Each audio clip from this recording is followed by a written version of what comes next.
Check out this beautiful mid-century modern home. I love the front door right there. That is a bungalow style door that just marries beautifully with this home. All the natural windows. This is surrounding the house with windows. It just floods the inside with natural light. This home is a lease. Y'all, we do leases as well as sales. So it is a great opportunity to get into the cul-de-sac that you are looking at right now. It is very private. This home was built in 1950.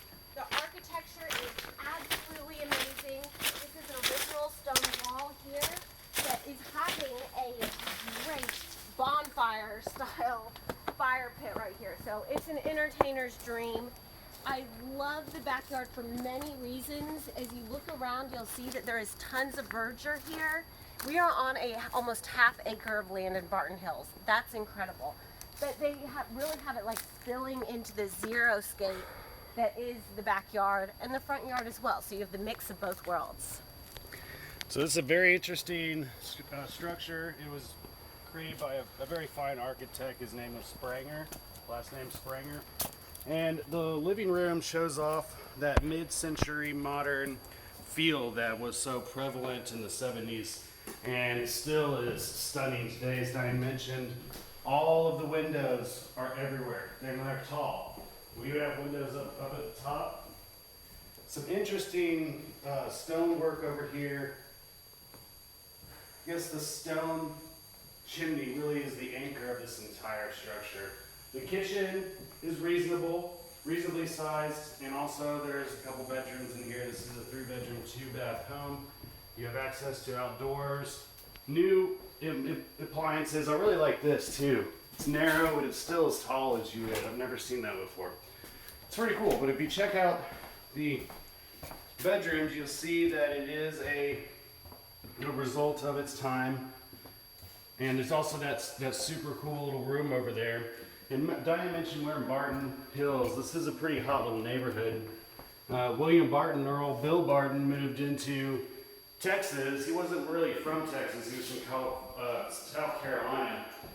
And he moved to Kentucky, then Alabama, and then was part of Stephen F. Austin's second colony here. So he was able to settle near Barton Springs, and that's why it's called Barton Springs. But anyways, William Barton was also an Indian fighter, so he is really integral in the defending the Austin area. In fact, he was quite a loner too. He got a land grant from Mexico in Bastrop, which is now Bastrop County, and a neighbor moved in within 10 miles of him.